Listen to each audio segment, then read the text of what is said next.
Muy buenos días, amigos televidentes. Es un placer para mí compartir con todos ustedes la presentación del día de hoy. Estoy también muy complacida de tener con nosotros al ingeniero Osiris de León, asesor científico del Poder Ejecutivo y un experto en todo lo que tiene que ver con los fenómenos meteorológicos. Con él vamos a estar conversando luego de una pausa comercial. Volvemos.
Me complace compartir con todos ustedes una entrevista con el ingeniero Osiris de León, asesor científico del Poder Ejecutivo y una autoridad en nuestro país para orientarnos sobre lo que pasa con fenómenos atmosféricos. ¿Cómo estás, Osiris?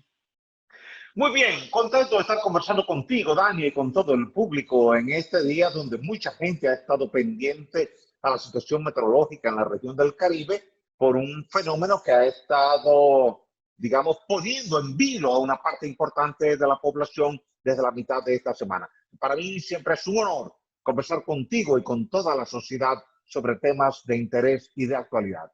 Justamente quisiera que nos pusiera en contexto sobre lo que va a ocurrir con la tormenta Gonzalo y otra tormenta que también se está formando, además de ondas tropicales que están afectando el área del Caribe. ¿Qué podemos esperar? Porque en una situación como la que estamos con esta pandemia del COVID, hubo un problema de ciclones, de ondas tropicales y de fenómenos atmosféricos, podría complicar nuestra situación. Sí, es así. Desde el mes de mayo, cuando comenzaron las primeras tormentas en el Golfo de México, que tuvimos dos en la segunda semana de mayo, advertimos para toda la región del Caribe, para la costa este de Estados Unidos, que manejar esta temporada ciclónica representaba una complejidad para toda autoridad por el hecho de que no es lo mismo evacuar personas bajo condiciones normales que hacerlo bajo una condición de pandemia con una enfermedad contagiosa. Porque la Organización Mundial de la Salud manda un distanciamiento.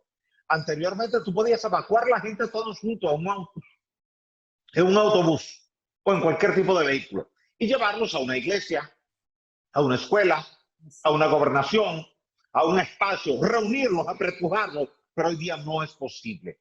Hoy día tú tienes que guardar 2 metros de distancia entre personas y aún así queda el temor de la gente de que pueda existir alguien dentro de ese gran salón que pueda estar contagiado, estornudar, toser, hablar en voz alta y distribuir el virus y todo el mundo salir contagiado. Quiere decir que es la primera vez en 100 años que nos vemos en una disyuntiva de este tipo. ¿A qué darle prioridad al momento de evacuar una comunidad?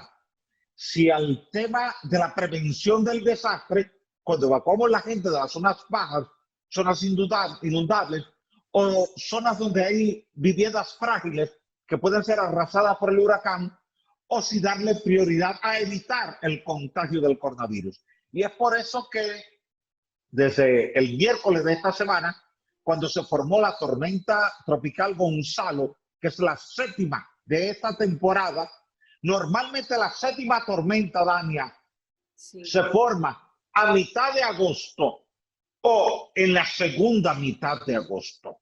Sin embargo, en este caso se ha formado en la segunda mitad de julio. Quiere decir que Gonzalo tiene un mes de adelanto en relación a lo que es el historial de tormentas y huracanes en la región del Atlántico. De ahí que, afortunadamente para nosotros los dominicanos, por el momento, Gonzalo no representa peligro, porque desde que se formó el miércoles se ha estado moviendo hacia el oeste, en la latitud 10 grados norte.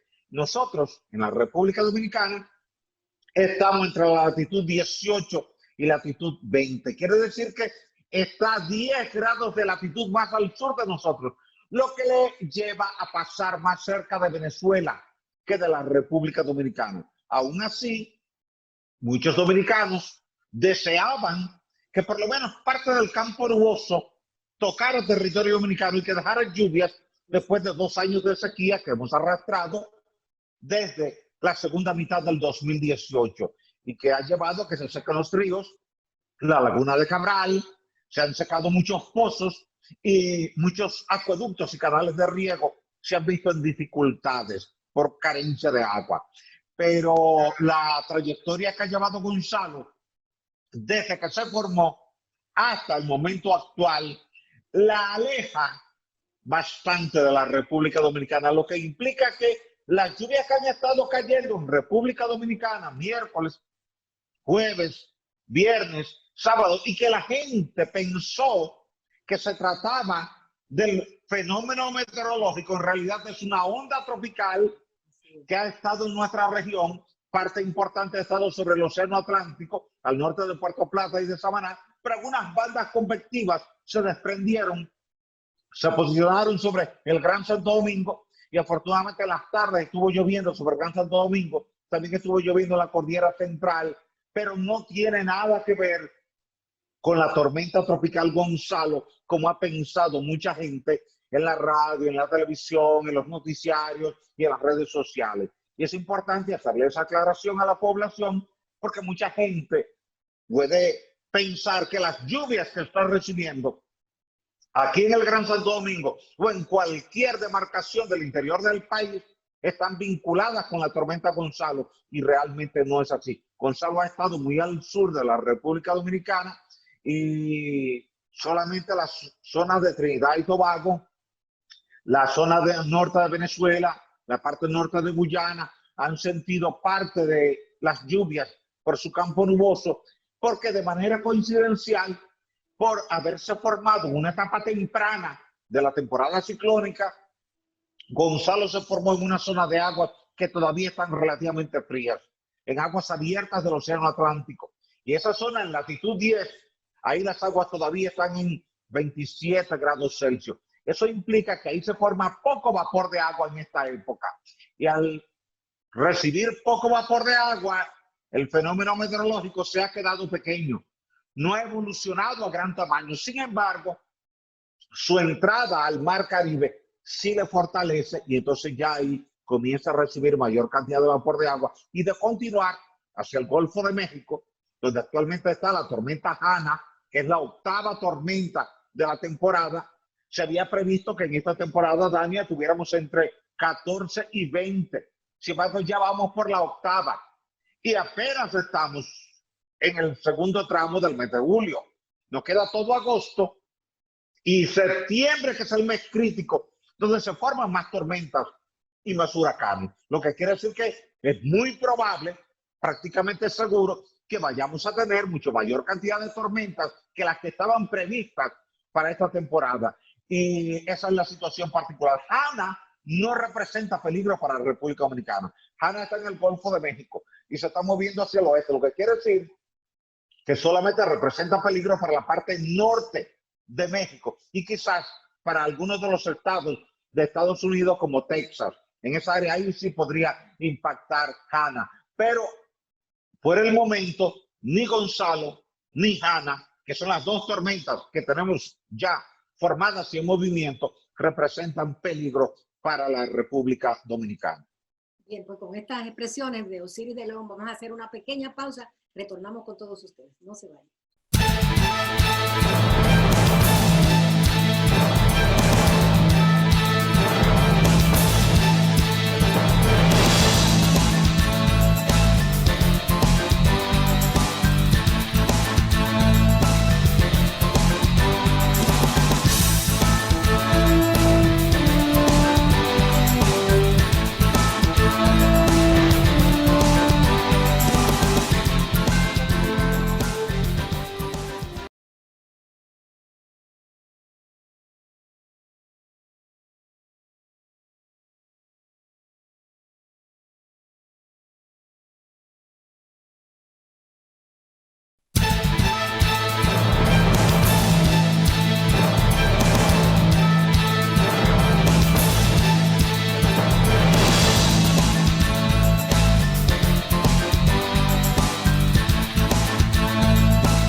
día de hoy estamos conversando con Osiris de León, asesor científico del Poder Ejecutivo y experto en temas meteorológicos. Yo quisiera justamente preguntarle a Osiris, ¿qué recomendación hace al nuevo gobierno que va a encabezar desde el 16 de agosto, Luis Abinader, en materia de lo que estamos conversando en el día de hoy, en materia de mitigación de desastres y en materia también de política ambiental?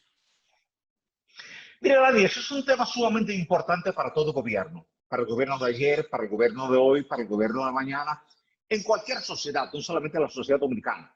En materia de prevención y mitigación de desastres, siempre es importante contar con un plan de ordenamiento territorial. Y ese plan de ordenamiento territorial se sustenta en una ley de ordenamiento territorial que todavía no tenemos en la República Dominicana y que es un mandato del artículo 30 de la Ley Ambiental 6400, que establecía que ese plan de ordenamiento territorial tenía que estar listo ya para el 18 de agosto del año 2003.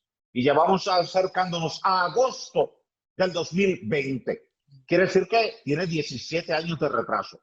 Un plan de ordenamiento territorial te permite zonificar las zonas marginales a los ríos, las zonas bajas, las zonas inundables, las zonas de deslizamiento, de forma tal que la comunidad no se emplace en ese lugar de peligro. Porque cuando una comunidad se te emplaza, por ejemplo, en el Bajo Yuna, que es zona de inundación, si tú tienes una lluvia torrencial por tormenta, por vaguada, por onda tropical o por huracán, se te inunda y tú tienes que ir rápidamente a sacar a la gente. Y eso implica una logística que es muy costosa, pero que es muy riesgosa.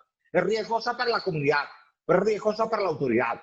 Eso implica que en la medida en que vayamos desmontando asentamientos humanos marginales a ríos y arroyos, en esa medida iremos reduciendo vulnerabilidad. Fíjate lo que se hizo con la vieja barquita. Fue desmontada la vieja barquita y convertida en una nueva barquita, pero en un lugar alto, firme, seguro, donde el agua nunca va a subir. Y eso mismo se está haciendo con Domingo Sabio. Se ha estado desmontando la franja marginal del río Osama, que es la marginal occidental, y esa gente fue enviada a otro lugar. Y en esa área se está colocando una vía de rápido acceso para cuando tengan que entrar las ambulancias, los bomberos para sofocar un incendio o cualquier situación particular, porque ahí no había una vía fluida, rápida, que te permitiera prestar un servicio de emergencia vía el sistema 911. Entonces, el tema del ordenamiento territorial es prioritario en materia de prevención y mitigación de desastres, porque entonces entramos al segundo aspecto, que es la respuesta sísmica. En la medida en que tú tengas más gente viviendo en suelo flexible, como los del Valle del Cibao, en esa medida tú tienes peores daños el día de un terremoto.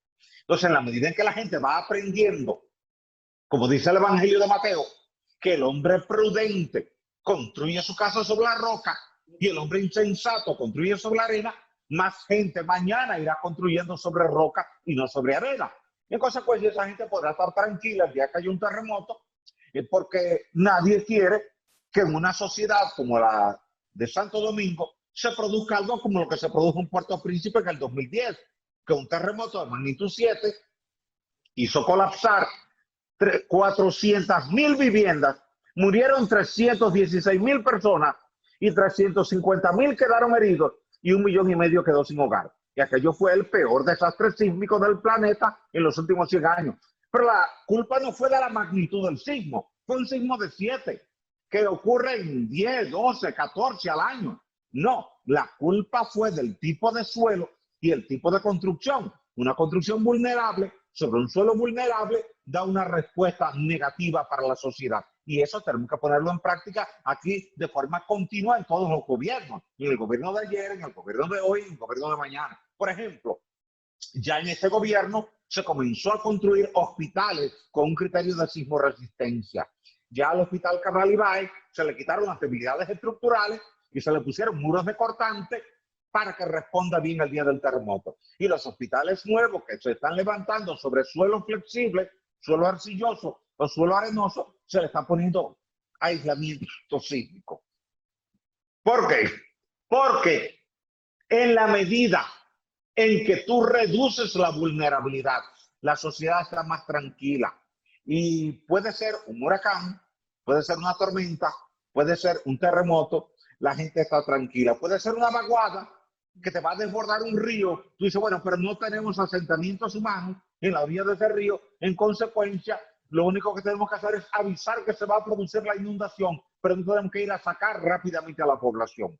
Entonces, esos son aspectos fundamentales que debemos establecer desde la escuela primaria, que el niño lo aprenda, que el joven lo aprenda. En consecuencia, el niño que lo aprendió en la escuela primaria o en la escuela secundaria, cuando él llega a ser un funcionario público, 10, 15, 20, 25 años después, ya él conoce eso y ya él no va a ayudar a construir vulnerabilidades, sino que él va a construir resiliencia. Él no va a permitir ni que su casa esté en una zona inundable, ni en un suelo de mala respuesta sísmica, ni su familia tampoco, ni el resto de la sociedad tampoco. Entonces es cuestión de ir formando a la sociedad. Creo que el nuevo gobierno debe asumir el tema como se ha estado asumiendo en Chile, en Perú, en Japón, en California, y como lo hemos estado asumiendo aquí. Porque las sociedades que están expuestas a las tormentas, a los huracanes, a los terremotos, han ido trabajando en la reducción de la vulnerabilidad a los fines de proteger a la sociedad. Y eso es lo que espera esa comunidad que escoge sus autoridades para que le ayuden en materia de prevención y mitigación de desastres a disminuir las vulnerabilidades que hemos encontrado a lo largo de nuestro trayecto en la vida. Osiris, se me acaba el tiempo, pero no quisiera que dejáramos de hablar sobre la situación actual de la sequía. Hemos visto una señal ominosa con la secada de la laguna de Rincón. Mira, así es. Tú sabes que tenemos una sequía desde el mes de octubre del año 2018. Lo habíamos anunciado en una rueda de prensa en el Palacio Nacional para que la sociedad tomara conocimiento. Todavía estamos en medio de esa sequía, fruto de que la laguna de Cabral evapora 1.500 milímetros por cada metro cuadrado anualmente, es decir, 1,5 metros. Cuando tú lo multiplicas por el área total de la laguna, que son unos 40 kilómetros cuadrados, equivalente a 40 millones de metros cuadrados, entonces eso te da 15.000 millones de galones de agua que evapora. Como no ha estado recibiendo aportes del río Yaque del Sur, que es quien la alimenta, la laguna se ha secado. Pero eso es transitorio. Cuando vuelva a llover, por una tormenta, por una vaguada, por un huracán, el río Yaque del Sur volverá a transitar caudales en exceso y esos caudales alimentarán la laguna y la laguna retomará su nivel anterior, porque la situación particular que hay en la laguna no es definitiva, es transitoria. Se repite con cada sequía que tenemos en la región. Así es. Bien, pues con estas orientaciones de Osiris de León, experto en área meteorológica y también asesor científico del Poder Ejecutivo, queremos agradecerle a él su presentación en nuestro programa. Desearle, como siempre, mucho éxito. Vamos a comenzar. Gracias, Dania. Gracias. Retornamos con ustedes luego de una pausa comercial. Nos vemos.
Estoy muy complacida de compartir en el día de hoy una entrevista en esta sección Palpitar Económico de nuestro compañero de trabajo Héctor Linares a Ivanhoe N.G. Cortines, economista, es tesorero del país, contralor de la República, también fue superintendente de valores y superintendente de bancos.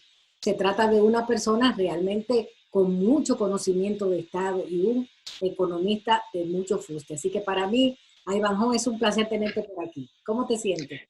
Buenos días, el placer y el honor es mío, Dania, por estar con usted en este programa y en esta sesión que también compartes con nuestro amigo Héctor Linares. A su disposición siempre. Bien, para mí un placer tenerte por aquí. Quisiera que iniciáramos nuestra conversación hablando un poco de tus impresiones sobre lo que debe ser la política económica del próximo gobierno que va a encabezar Luis Abinader a partir del 16 de agosto. ¿Qué recomendaciones tú harías? ¿Cómo crees que serían los desafíos mayores en materia económica para el nuevo gobierno? Cómo no. La República Dominicana, al igual que el mundo, tiene grandes desafíos. No solamente porque tenemos una crisis sanitaria, sino también porque esa crisis sanitaria se ha transformado en una crisis económica. Y esta crisis sanitaria y crisis económica ha requerido de una nueva normalidad en las relaciones laborales, en las relaciones sociales, y obviamente esa nueva normalidad también se traduce en la política económica. Por lo tanto, las medidas de política económica que normalmente nosotros los economistas formulamos y recomendamos a las autoridades en los distintos gobiernos cuando la economía, digamos, está atravesando por una situación normal, es distinta a la coyuntura actual en la que tenemos una crisis económica provocada por la hibernación o por el coma inducido a que ha sido sometido la economía. Entonces, esta paralización económica que se traduce en una contracción económica fuerte, en una contracción del consumo, pues obviamente implica que las medidas de política económica sean creativas, que no sean tradicionales, que vayan más allá de lo que cotidianamente uno maneja. Te puedo poner como ejemplo, el 4% que se le otorga al sector educación, conforme a la ley de educación, se le ha estado otorgando de manera sistemática durante varios años. Y qué bueno, porque el sector educativo ha avanzado en la República Dominicana. Sin embargo, la ley de educación establece que puede ser el 4%, pero también podría ser el 16% del gasto público total. Esta misma ley establece que el parámetro que sea mayor es el que se le otorga educación. Por eso se le entrega el 4% del PIB. Pero ante una situación como la que estamos viviendo, en la que el propio sector educación está paralizado y por lo tanto no está requiriendo de los recursos que normalmente demanda, y como el sector salud es el que está requiriendo de mayores recursos, pues ¿por qué no utilizar el parámetro del 16% que establece la ley y no el 4% para que libere recursos financieros que vayan entonces desde el sector de educación al sector salud? Y de esa manera entonces poder combatir el COVID de una manera más decidida. Porque como usted puede apreciar, Dania, en los boletines que ha publicado el Ministerio de Salud Pública, da cuenta de que la tasa de positividad se ha duplicado respecto a lo que teníamos hace, digamos, 2 meses, que rondaba el 17-18%, y hoy tenemos casi 32% de tasa de positividad. Pero también las mismas autoridades han dicho que el sistema sanitario dominicano, a nivel de ocupación en el Gran Santo Domingo y en la ciudad de Santiago de los Caballeros, está ocupado.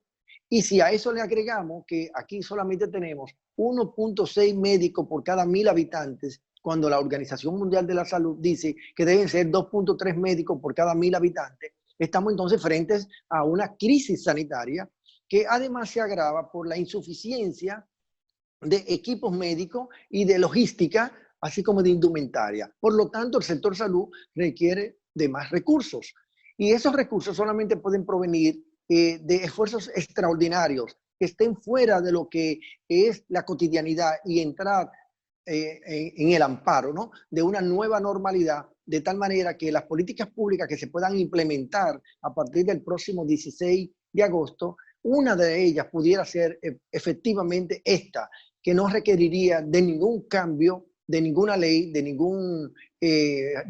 ninguna reforma en materia de el marco legal, y solamente habría que reformular el presupuesto de la nación. Y para ello, bueno, no solamente es necesario eso, sino también otras medidas que ataquen el tema de redirigir recursos financieros del presupuesto de la nación hacia los sectores que más lo están necesitando, como es el sector salud y la recuperación económica nacional. ¿Cómo cuál otra medida tú sugerirías?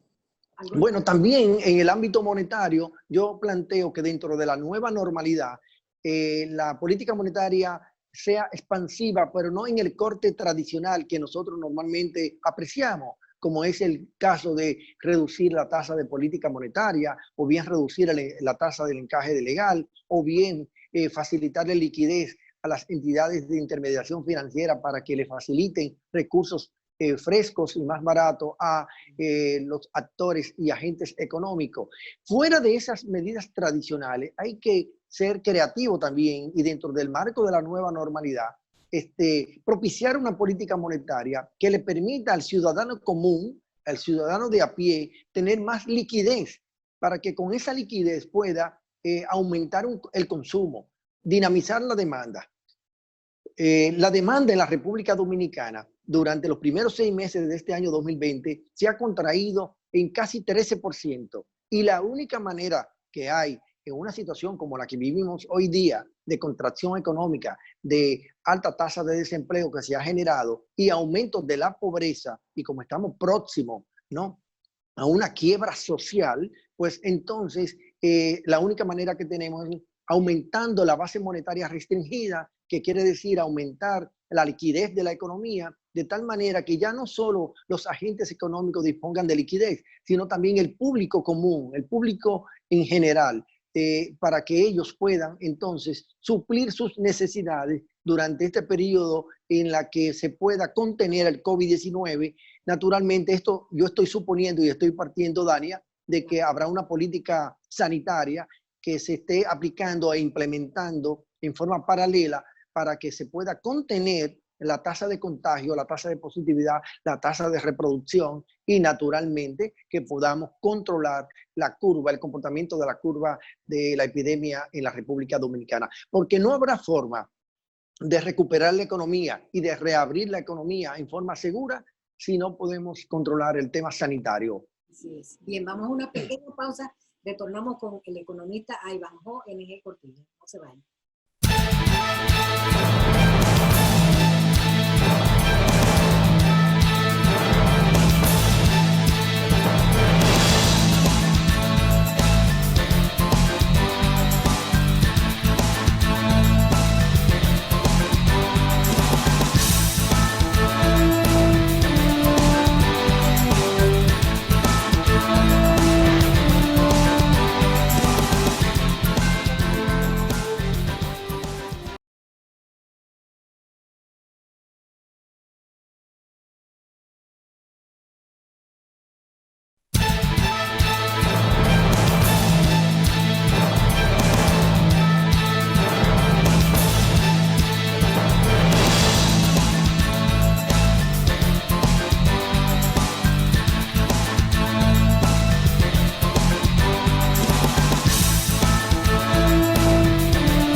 Estamos conversando en el día de hoy con el economista Ivanhoe N.G. Cortiñas y yo quiero compartir con ustedes una buena nueva. Siempre que uno va a tener un hijo, uno se alegra. Y si se trata de un cuarto hijo, pues se alegra más. Ivanhoe nos trae su cuarto libro, Los porqués de la economía dominicana. Así que yo quisiera que él compartiera algunas cosas que trae en este interesante libro. Cómo no, gracias Dania nueva vez por darme esta oportunidad. Sí. En esta semana puse a circular a través de la televisión mi cuarto libro, mi cuarta obra de la literatura económica, como aporte a la literatura económica, que se titula Algunos porqués de la economía dominicana. Este libro, que es mi cuarto, ya está circulando en el territorio nacional a través de la librería Cuesta y a través de la plataforma Amazon, para quien quiera leerlo en formato digital. En formato físico está en la librería Cuesta. Tiene un precio de 625 pesos y tiene en volumen de cantidad de páginas 470 páginas. Es un libro escrito en forma coloquial, de tal manera que permita al lector entenderlo sin que tenga la obligación o la necesidad de leer para entenderlo desde la primera página hasta la 470. No es necesario. Basta con que vaya al índice, seleccione uno de los temas que están incluidos ahí, y como el libro se titula Algunos porqués de la economía dominicana, cada tema parte de una pregunta y obviamente la construcción de una narrativa que trata o intenta de dar respuesta a la pregunta o la inquietud que normalmente hacedores de opinión como usted o bien el público se hace cotidianamente. Como por ejemplo en el libro aparecen preguntas como ¿cuántos años nos falta para que la República Dominicana sea un país desarrollado? El que quiera tener una idea de cuántos años nos falta, bueno, ahí lo podrá encontrar. O ¿cómo conviene más? ¿Ahorrar en dólares o ahorrar en pesos? Ahí también aparece en el libro. O bien, ¿por qué el ciudadano común no entiende o está en desacuerdo con las cifras que ofrece el Banco Central cuando habla de la tasa de inflación o cuando habla de la tasa de cambio o de la tasa de crecimiento de la economía? Pues aquí construimos a partir de lo que se denomina el imaginario social un intento de respuesta, ¿no? De acercarnos a respuestas que sean razonables, ¿no? Respecto a estas inquietudes que tienen muchos dominicanos. El libro, como les decía, es mi cuarto y está prologado por otro economista, vicedecano de la Universidad Autónoma de Santo Domingo, de la Facultad de Ciencias Económicas, el doctor Antonio Siriaco. Anteriormente ya había publicado mi primer libro que se llama Hechos Monetarios y Fiscales, el segundo que se llama Casi todo sobre la economía dominicana, el tercero que se llama Falsabilidad en la economía dominicana y este cuarto que recién acaba de salir, apenas tiene 2-3 días, que se llama Algunos porqués de la economía dominicana. Yo le agradezco a todo el que ha estado participando en esta elaboración del libro, como el editor de la casa editora, de la editora de Luz, así como también a el creativo de la portada, que es el señor Víctor Vidal. Junto conmigo hicimos la portada, pero también a mi hijo y Ceci Miguel NG Fernández, que tomó la fotografía del libro un poco para buscar economía, ¿no? Al auditor gramatical, que es Eduardo Díaz Guerra, tiene una vastísima experiencia en estos temas.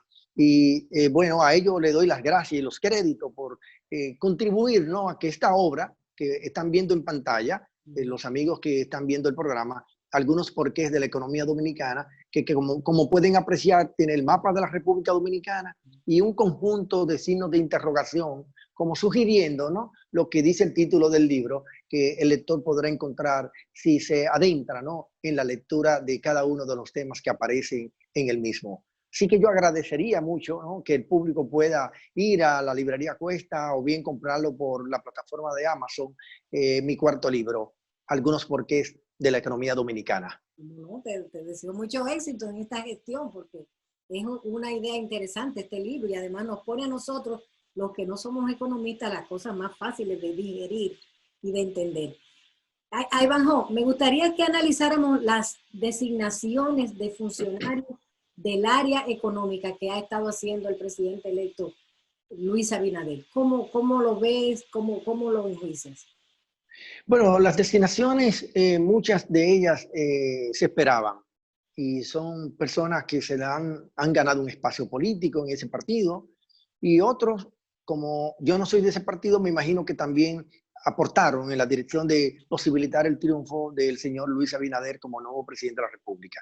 A mí me parece que en términos generales son designaciones correctas. Las personas tienen el perfil que uno espera que ocupen en las distintas posiciones. Estaría por verse como gran desafío para ellos y como partido de gobierno y como persona, ¿no? Que puedan sortear la crisis que tenemos hoy día, la crisis sanitaria con la crisis económica y el programa de gobierno que ellos plantearon.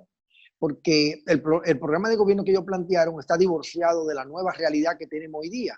Y por lo tanto, los denominados 100 días no creo que puedan destinarse a acciones que puedan estar alineadas al programa de gobierno, sino más bien al combate del COVID-19 y a la recuperación de la crisis económica.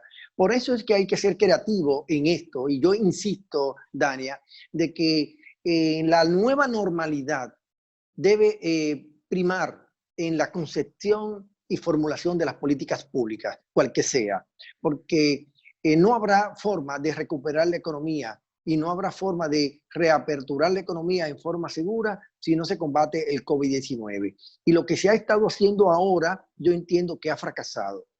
Y ha fracasado, Dania, porque en marzo del 2020 nosotros apenas teníamos unos 200, 300 contagiados y unos 20 o 25 muertos. Y hoy día nos aproximamos ya a los 60.000 contagiados y más de 1.000, ya nos estamos acercando a los 1.050 fallecidos. Y qué pena, porque si uno fuera a atribuirle el valor estadístico, monetario a la vida de un ser humano, estamos hablando que por el fallecimiento de estos 1.050 dominicanos se han perdido en valor, y no es que la vida tenga valor, la vida de ningún ser humano tiene valor monetario, pero si fuéramos a asignarle valor, estaríamos hablando de tal vez unos 13.000, 14.000 millones de pesos que se han perdido en la economía nacional solo por la muerte de estos dominicanos, que muchos de ellos no debieron morir porque, como se ha denunciado en los medios, fallecieron a causa de falta de